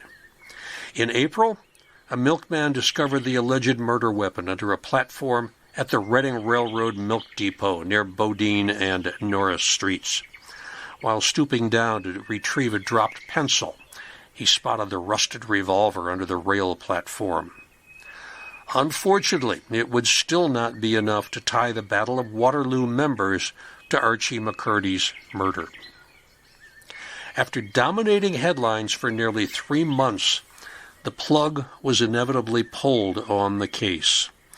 All the commotion, anticipation, and hype was suddenly non-existent. Left in its wake was a cold case and a disappointed family forced to deal with the harsh reality that justice and closure would never come their way. In July 1903, the McCurdy Brothers store moved 2 blocks north to the corner of Front and York Streets. 6 years later, they weathered another massive blow in the form of a large fire that ripped through the building's top floor. The inferno obliterated everything in its immediate path, and the water required to extinguish it flooded the rest of the building. $100,000 worth of damage was inflicted upon the store. That's approximately $3 million in contemporary money. Now involuntarily well-versed in picking up the pieces after tragedy, the McCurdy family immediately commenced repairs to their store, and business eventually resumed. As for murder suspects, Harry Sifton and Big Mike, well, they both stayed true to their troublemaking roots. Big Mike was arrested in July 1904 for running a counterfeit coin operation from his Kensington residence. He lodged with a woman named Vernie Curran and her 9- and 15-year-old daughters. Mike used the fake coins to compensate Vernie for his lodging. She and her daughters spent them at local merchants who eventually became aware of the proliferation of bogus coins circulating their shops. Vernie and her daughters were arrested when the 15-year-old attempted to spend a fake $50 coin. They were all charged with willfully and maliciously passing counterfeit coins, a distinction that earned them a visit from the Secret Service. Officers searched the home and recovered an apparatus and molds to make fake coins. Vernie implicated Big Mike, who'd already skipped town upon learning of the lady's arrests. A warrant was issued for his arrest, and he was captured 3 weeks later in Edgemoor, Delaware. In May 1903, only 2 months removed from the thick of the McCurdy case, Sifton was sentenced to a year in Holmesburg prison for drunkenly assaulting his parents. Never one to be outdone, he would mastermind a successful escape from the facility. His prison-breaking wizardry was executed with the help of a makeshift saw created from a butcher's knife and several bars of soap. After cutting out the dirty iron grate of a washroom window, he used it to blacken soap, which was then fashioned into imitation grating. He and 8 other inmates squeezed through the 20-inch window and dropped 30 feet below to their freedom. Oddly enough, Sifton had only a few months left to serve at the time of his escape. Some of the other escapees had only a day or 2 to serve on their sentences. In 1908, Sifton was arrested and jailed again for stealing a gas meter from a residence. James McCurdy passed away on 25 April 1929 at the age of 75. His Front and York store would host several tenants in the following decades. The structure still stood at the corner until 2000, when a tract of land bound by Front, York, Howard, and Cumberland Streets was acquired by the School District of Philadelphia via eminent domain. All the remaining properties were razed to make way for Hunter Elementary School. That was a terrifically written article. I want to thank Khalif Rivers for allowing me to share his write-up, which is on his website, Khalif Rivers, that's KhalifRivers.medium.com, The McCurdy Mystery. I wish he would write some more. He's also an excellent photographer. Check out the photographic work he does, and if you need some photography done, if you need some headshots or something in the next several months, consider using Khalif. And I'm still trying to talk him into being a guide at Laurel Hill East and Laurel Hill West because he has such a great interest in history, especially people in his neighborhood. He discovered this when he discovered the store on the corner, which is very close to where he was living back in 2021.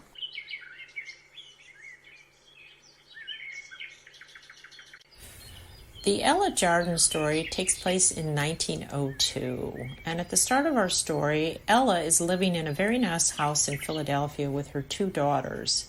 We have Madeline, age 10, and Eloise, age 7. She has just hired a new butler, a man named William Lane, and after just a few months of employment, William decides he's going to steal from Ella, and he reportedly steals $70. Then he decides he needs to kill her to cover up his crime. He goes to the third floor of the house where Ella is and shoots her. The 7-year-old daughter Eloise was playing in the room with her mother, so he shoots her as well. Then he goes outside and he calls in the 10-year-old daughter Madeline, who was roller skating in front of the house. He told her that her mother wanted to see her. He followed her upstairs, and once she stepped into the room where her mother lay, he shot and killed Madeline, too. Someone must have heard those original shots that were fired, because by the time William is coming back downstairs, the police are knocking at the door. Since shots were heard, they want to talk to Ella and find out what's going on. The butler shows them into the parlor, says he's going to go get her, and then he runs out the back door. By the time the police realize that William's not coming back, some time has elapsed, and they head out into the house. They leave the parlor, they head out into the house, and they encounter the 7-year-old Eloise. She's shot fatally, but she has not yet died, and she manages to get to the police to tell them that her mother and sister had been shot by the butler. After a 4-hour pursuit, William is captured in Camden, New Jersey. Meanwhile, Ella and 10-year-old daughter Madeline died right on the scene, and heroic 7-year-old Eloise dies just a day or so later. So by the time William the butler is in custody, we have 3 murders. He admits he did it, and he would only say that they deserved to die. He gave no other reason. The trial lasts just 1.5 hours, and he was hanged just 2 months later. So almost before you had time to realize what was happening, it was over. Justice was swift. But was it justice? Was that the whole story? Was it really the butler that did this all on his own? Because the story unfolds and takes a very strange twist. While we know this woman as Ella Jardine, she had been living for 18 years as Mrs. Charles Furbush. Charles was a local businessman, a very wealthy man who happened to be married, but he had met Ella years before when she was teaching Sunday school and fell for her. His wife did find out, and Charles paid her a very handsome sum to turn a blind eye to the fact that he gave Ella a lavish home and a very comfortable lifestyle. But lately the neighbors reported there had been trouble in this arrangement. A third woman had come into the mix, and neighbors report that there were stormy scenes between Ella and Charles when she found out about this new woman. So then we have the murders, and you have to wonder, was William the butler doing this all on his own? Or was Charles behind the scenes tying up some loose ends? You hate to think that loose ends would include a 7-year-old and a 10-year-old, but who knows? The end result is Ella and the girls are killed. Charles is free to divorce his first wife and marry this third woman, Sarah, in 1904. He dies of heart troubles in 1905. In Laurel Hill West, they are buried just a few feet apart, with Charles' big headstone on one side and Ella's more modest headstone just a short space away.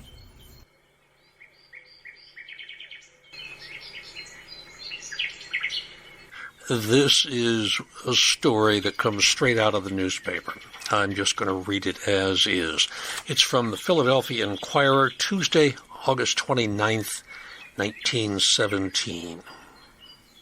Father kills child and self with gas. Neighbors, alarmed by continued quiet, break into home and find bodies. Man who mourned death of wife 6 months ago and daughter seen alive Saturday.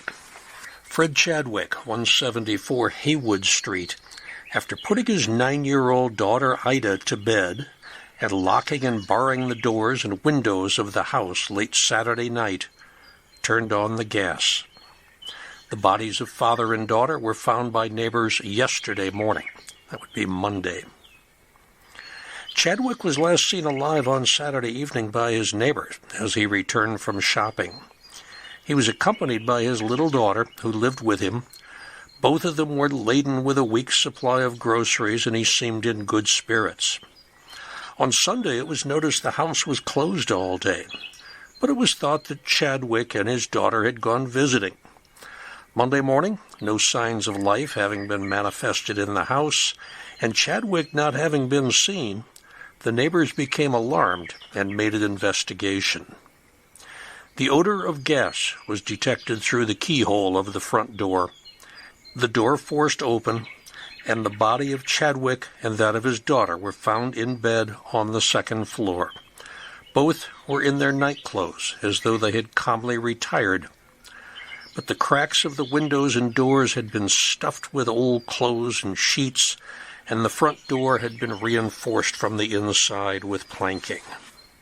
According to statements of neighbors who were well acquainted with Chadwick, he would become melancholy at times and remain in that condition for long periods. His wife died about 6 months ago. He and his daughter since lived alone in the house, which Chadwick had recently repaired and refurnished. It was said Chadwick, several days ago, stated he was very lonely and desired to be with his wife. This was the only intimation he gave of intending suicide. He was 44 years old and was employed as a weaver. Fred's death certificate, the cause of death, as follows: asphyxia by ill gas, that's illuminating gas, suicide while temporarily deranged. Ida Chadwick's death certificate, asphyxia by ill gas at the hands of her father while temporarily deranged. Frederick Chadwick and his daughter Ida are buried at Laurel Hill East in Section X, Lot 463, the south part.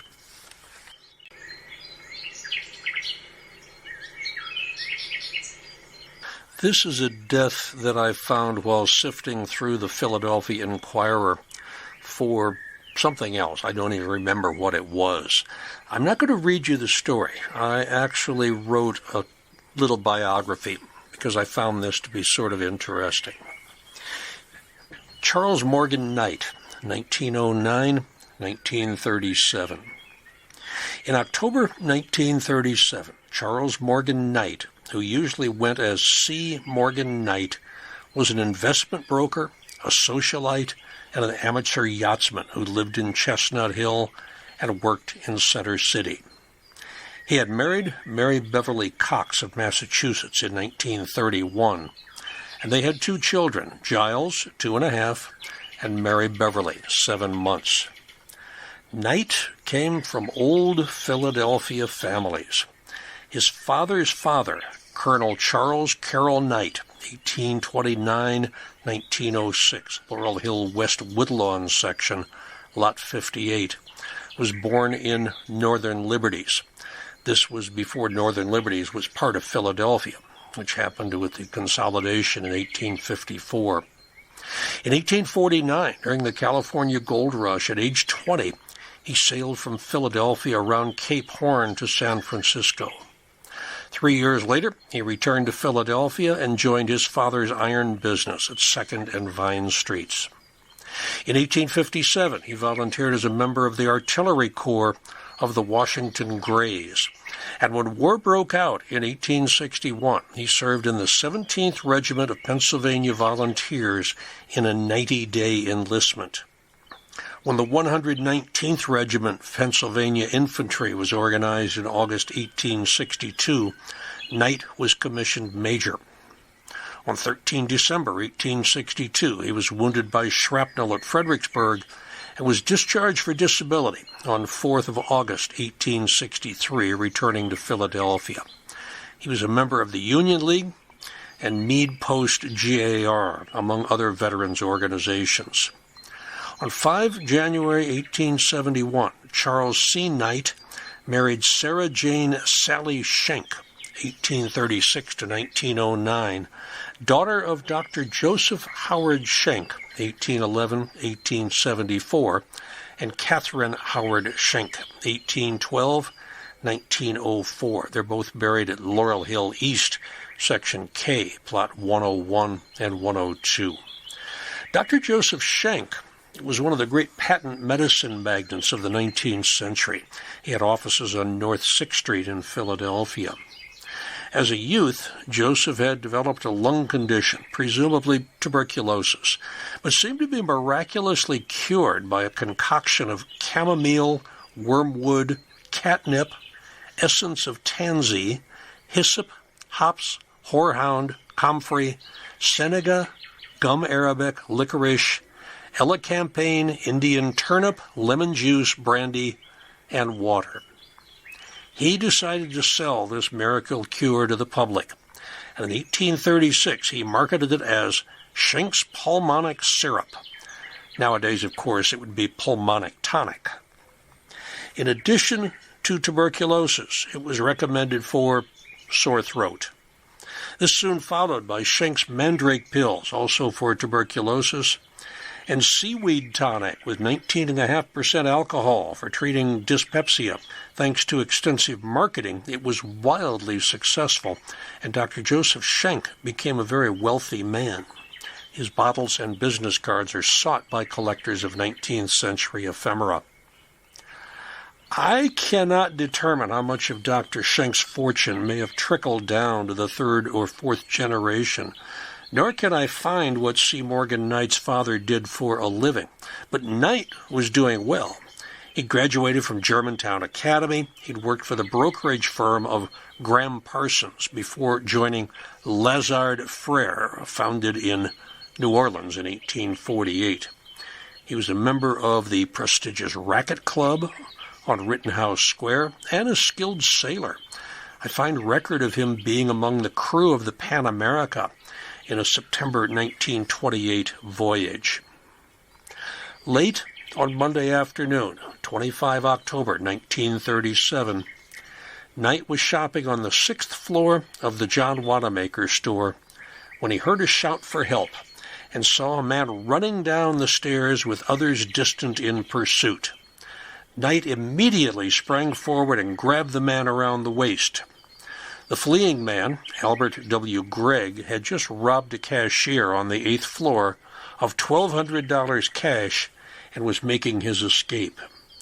Gregg pulled a .38 caliber revolver from his shoulder holster and fired at Knight, who fell, saying, "You got me." About 3:40 p.m., Albert Gregg had strolled coolly into the store and went straight to the 8th floor cashier's area, where he brandished his revolver and leaped from a wooden bench over the glass partition walling in the cashier's cage. He scooped up as much cash as he could and stuffed his pockets, and then turned and headed to the stairway. The cashier in charge of the cage pressed an alarm button to alert store detectives and sound sirens. Greg raced quickly down the stairs, and he stumbled as he reached the 6th floor, landing on his hands and knees. A girl customer approached to help him, but fainted when he flashed the gun at her. He shot Knight a few seconds later and later told police, "I aimed low, so I wouldn't hurt him much." He ran down the rest of the stairs with the detectives in hot pursuit, then out the door and north on 13th Street.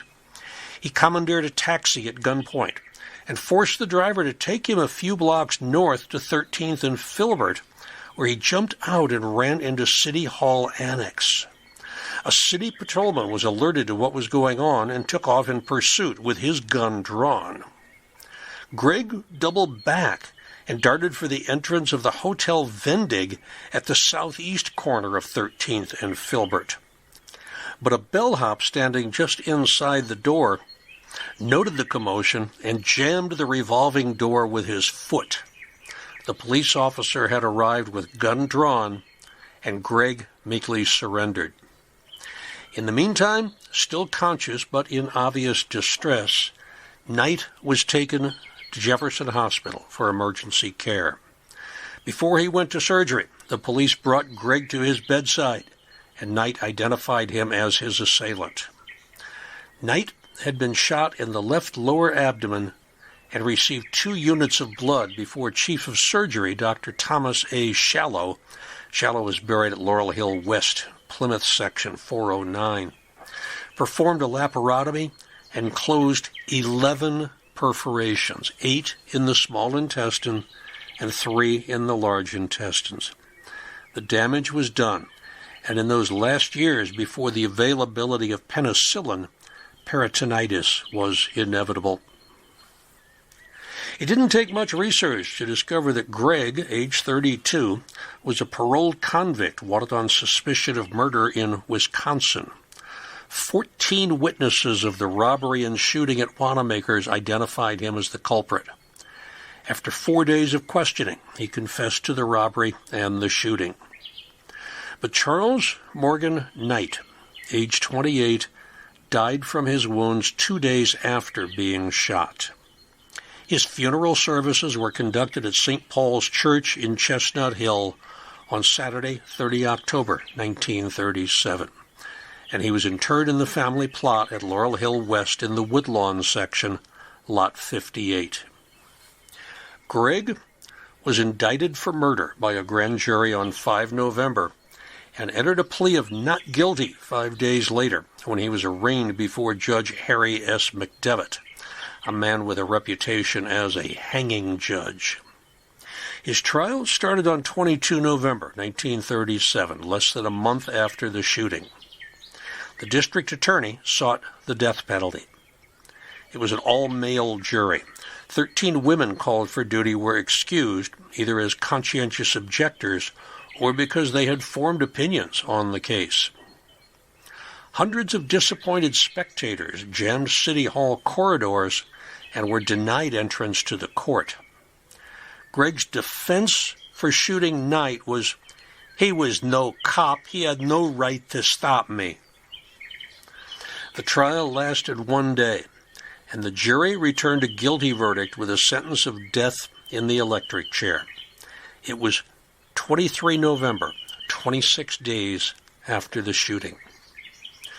Judge McDevitt made the sentence official on New Year's Eve. Albert W. Gregg was to die for the murder of C. Morgan Knight.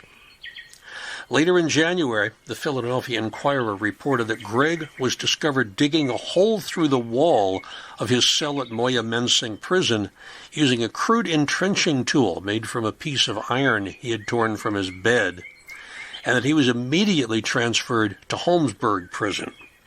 William B. Mills, superintendent of county prisons, denied this, saying that Gregg was on a constant death watch with guards observing him virtually all the time.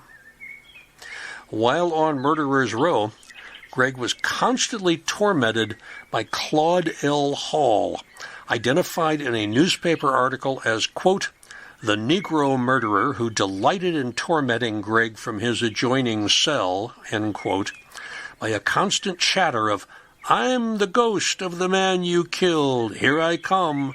Death is coming to get you at all hours of the day and night.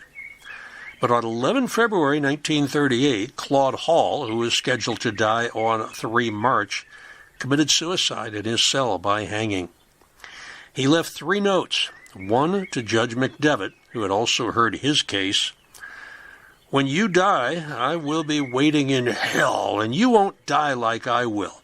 You will die with your shoes on, with hot lead tearing through your body, and the sidewalk will be your dying bed. Wait and see. Time will tell what you did to many men. McDevitt died of a heart attack at age 65 in 1950, after he had tried an estimated 60,000 people.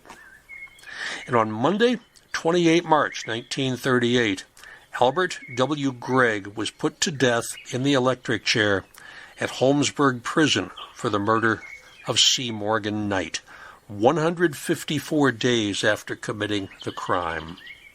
The disposal of his remains is unknown.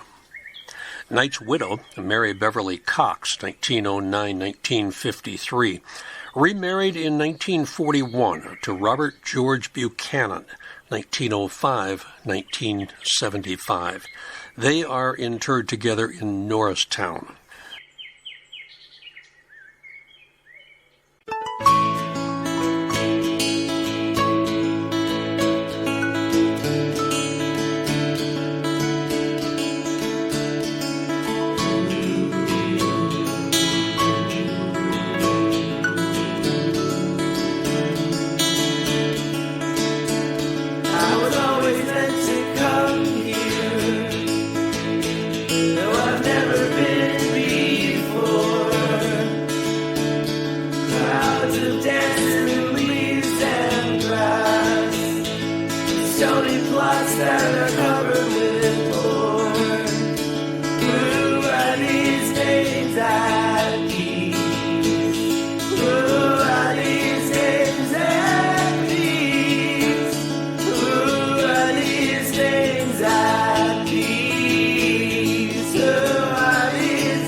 In the mid-December edition of Biographical Bites from Bala, Laurel Hill West Stories, I'm going to tell you of an old soul guitarist of whom Pitchfork magazine once said, "Somebody has something to say on the acoustic guitar that hasn't been said before."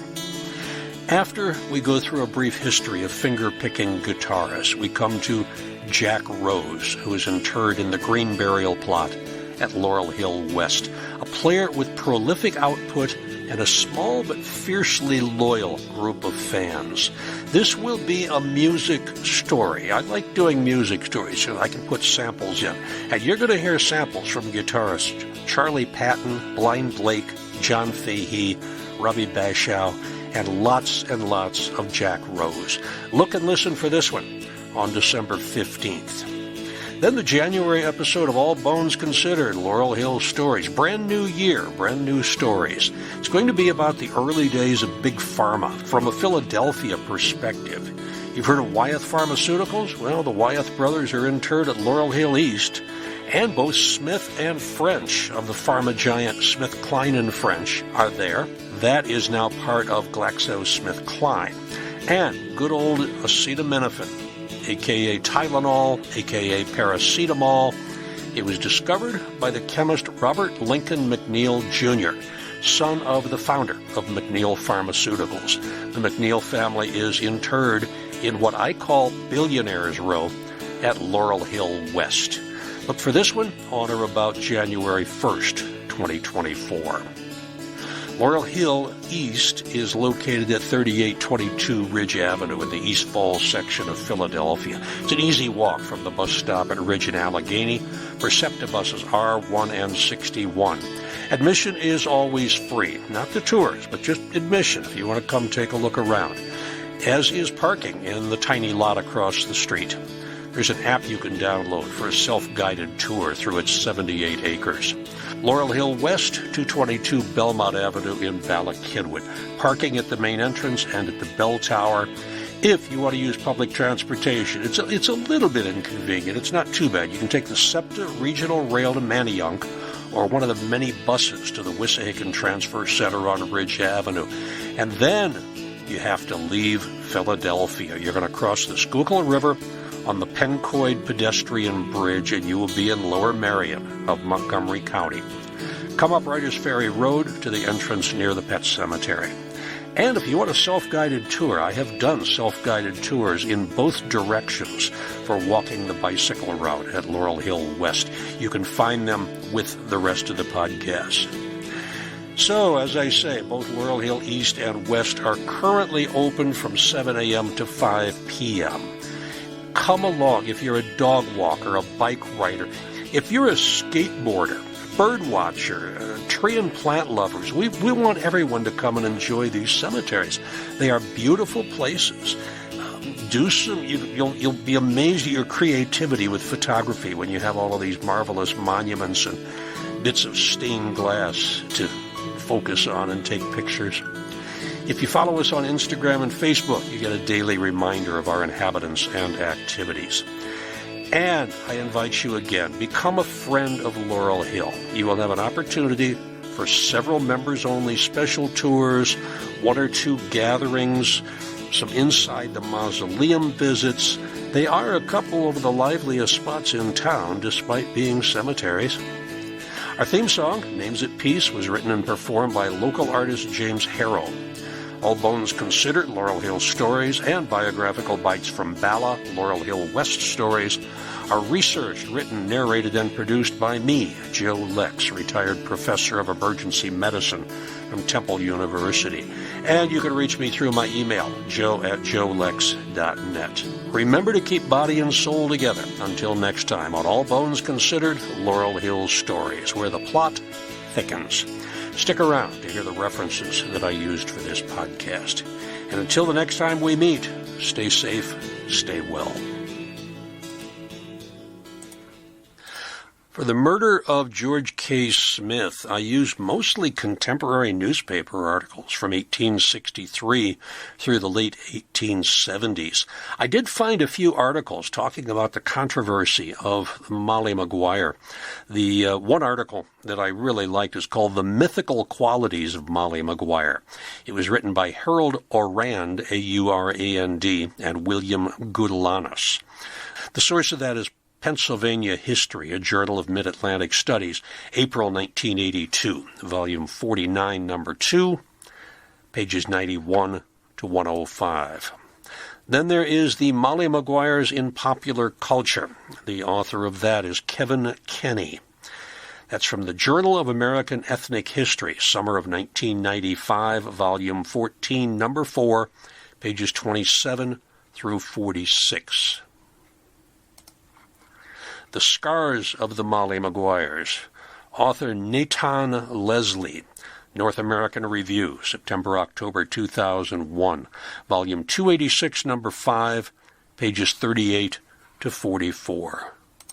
And finally, the Molly Maguires, The Ancient Order of Hibernians and the Bloody Summer of 1875, also by Kevin Kenny. That's from Pennsylvania Legacies, volume 14, number 2, pages 18 to 25. And I'm sure there's lots of other material out there about the Molly Maguires, but those are the 4 articles that I found helped me the most. Tom Keels' story on Mahlon, Hutchinson, Heberton, and Singleton, Mercer comes from Tom's book, Wicked Philadelphia. You can find that pretty much any bookstore, or online, of course. Any of the online bookstores will probably have copies of it. Tom did all of his own research on that and just read the chapter out of the book. I want to thank him for that. That was a terrific, terrific story. The tragic slaying of George E. Haas by the disgruntled ex-employee, all of that came out of the newspaper, as did my information on Charles Morgan Knight. That was all out of the newspaper. And, for that matter, Frederick and Ida Chadwick. That was from one newspaper article. Again, I want to thank Khalif Rivers for letting me use a script that was podcast ready as far as I'm concerned. I verified some of the information in the newspapers articles, but I didn't see any reason to change anything because he did such a beautiful job of writing that. Khalif is a still life photographer from Philadelphia. Check out his website, kriversphoto.com/about, and then check out the gallery for some of his beautiful stuff. I got this from a blog that he does also. And finally, Sarah Hamill and her amazing story of The Butler Did It, Ella Jardin. That was all from newspapers. That's very similar to the story that Sarah tells on her tour that she gives of Laurel Hill West, of people with unusual deaths.